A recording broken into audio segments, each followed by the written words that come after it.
For 4 long years, the faces of the two girls had stared out from sun-bleached posters nailed to wooden poles, taped to store windows, and pinned to bulletin boards that no one checked anymore. Rain had washed the ink into pale streaks, and dust had dulled their smiles. But the names were still readable if someone stood close enough. Emily Harper and Sarah Mills. At first, the town had searched with the fierce energy of belief, volunteers combing forests, helicopters cutting slow circles over the hills, dogs pulling at their leashes with hopeful urgency. Over time, the searches grew quieter, shorter, and then stopped altogether. People learned to speak of the girls in the past tense, except for their parents, who'd never packed away the shoes left by the door or washed the cups still, sitting by the sink on the day they vanished, miles away from the town and its quiet grief. Tom Calder began his mornings the same way he always had. Before the sun fully crested the distant ridgeline, he saddled his horse and rode out across his land, breathing in the sharp air and listening to the familiar sounds of cattle shifting and birds stirring awake. Tom was a man shaped by routine and responsibility, a rancher whose life was measured in seasons rather than years.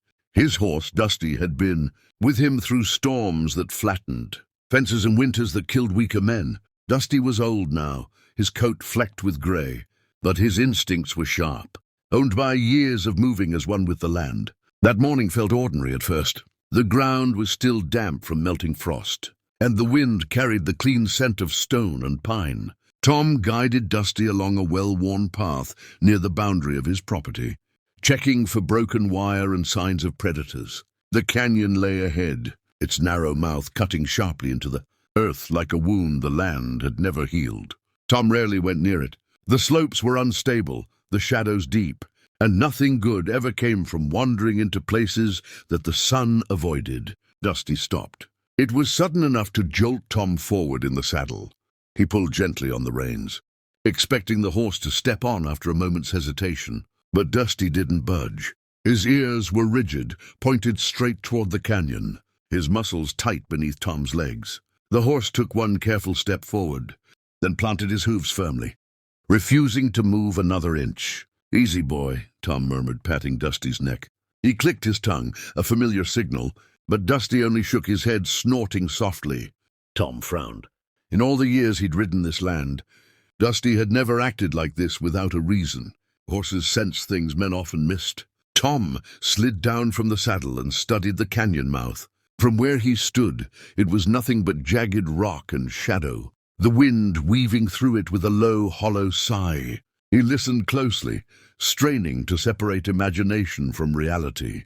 At first there was nothing, just the wind and the distant call of a hawk. Then he heard it again, faint and broken, like a sound struggling to exist. It wasn't a clear cry for help. It was softer than that, fragile, almost swallowed by the canyon walls. Tom's pulse quickened. He glanced back at Dusty, who stamped the ground impatiently, eyes wide and alert. Whatever was down there, the horse knew it mattered. Tom grabbed his rope and flashlight from the saddle and approached, the edge with cautious steps. Loose stones skittered under his boots, falling into the darkness below. He felt a prickle of unease crawl up his spine. The canyon dropped steeply, its walls close and unforgiving, sunlight barely reaching the bottom. Every instinct told him this was a place to avoid, but another, stronger instinct pushed him forward. As he began his careful descent, the air grew colder and heavier. The walls closed in, turning the world into shades of grey and blue. Halfway down, Tom stopped short, his breath catching in his throat. Tucked against a rocky ledge was a small, unnatural shape, straight lines where there should have been none. He adjusted the beam of his flashlight, and the light revealed scraps of wood lashed together, bits of rusted metal propped against stone, and a circle of blackened rocks that could only be a fire pit. Someone had been living here. "Hello?" Tom called, his voice echoing strangely. "Is anyone there?" For a moment there was only silence, then movement. Two figures emerged from the shadows, slow and wary, as if afraid the light itself might disappear if they moved too fast. They were girls, young women, really, but painfully thin, their clothes layered and patched, hair tangled and cut unevenly, as though done with a dull blade. Their eyes reflected the flashlight beam, wide with disbelief and fear. Neither spoke at first. One clutched the other's hand so tightly, her knuckles were white. The smaller of the two swallowed hard, her lips trembling. "Are you real?" she whispered. Tom felt his chest tighten. "I'm real," he said gently. "My name's Tom. I'm a rancher up above here." The taller girl let out a shaky breath, her knees nearly giving way. "We thought no one would ever come," she said, her voice hoarse from disuse. "We heard people sometimes. Years ago. Then nothing. Years." The word echoed in Tom's mind, heavy and unreal. He lowered himself to their level, keeping his movements slow and non-threatening. "How long have you been down here?" The girls exchanged a glance, filled with shared memory and silent counting. 4 years, the shorter one said finally, her voice barely audible. "We got lost hiking, we fell. We couldn't climb back out. 4 years. Tom felt a cold wave pass through him as the truth settled in. These weren't runaways or ghosts or bones waiting to be found. They were survivors, hidden in a place no one thought to look anymore. Behind him, Dusty's hooves clattered against stone as the horse carefully followed down the path, snorting softly. The girls stared at the animal as if he were something mythical, sent from another world. The taller girl reached out hesitantly, then pulled her hand back, afraid to believe. "He wouldn't leave," Tom said quietly, understanding dawning in his voice. "Wouldn't let me turn away." Tears streamed down the shorter girl's face, silent and unstoppable. She pressed her forehead against her friend's shoulder, shaking. "We prayed," she whispered. "Not every day. Some days we were too tired, but we hoped." Tom stood there in the dim light of the canyon, surrounded by stone and silence, and knew with absolute certainty that this moment, this refusal of a horse to walk away, had changed everything. The climb out of the canyon began slowly, carefully, as if the land itself needed to be convinced to release what it had held for so long. Tom went first, testing every foothold, securing the rope around sturdy rocks, calling down calm instructions in a steady voice that carried more confidence than he felt. Emily and Sarah followed one at a time, their movements cautious, bodies weakened by years of limited food and constant fear. Every few steps, they paused, breath shaking, hands scraped and raw, but they did not complain.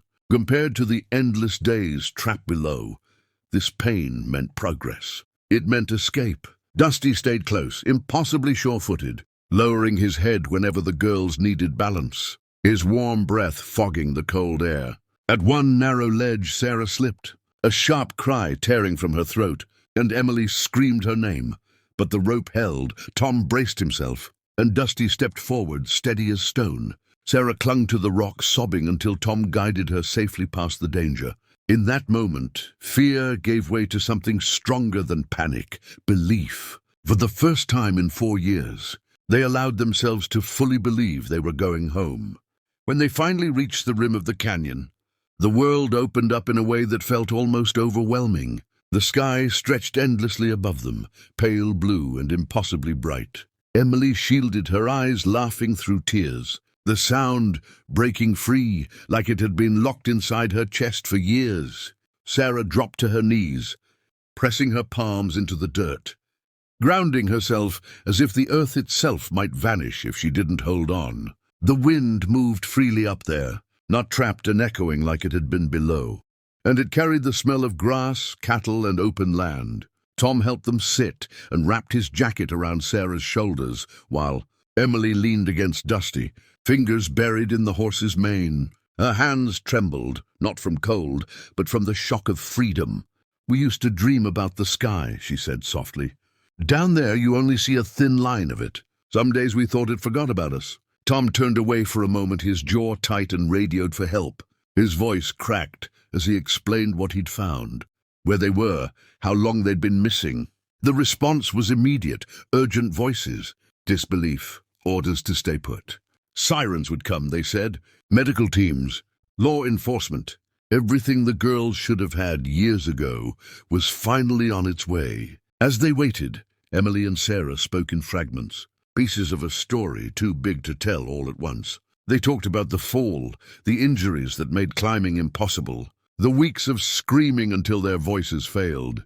They spoke of hunger so sharp it felt like a living thing, of learning which plants didn't make them sick, of catching rainwater in cracked containers they'd found in the canyon. They talked about nights when the cold felt endless and mornings, when they were surprised to wake up alive. Through it all, they had each other. When one wanted to give up, the other refused to let go. The sound of approaching vehicles grew louder, echoing across the land. When the first rescue truck appeared, Sarah flinched, instinctively pulling back.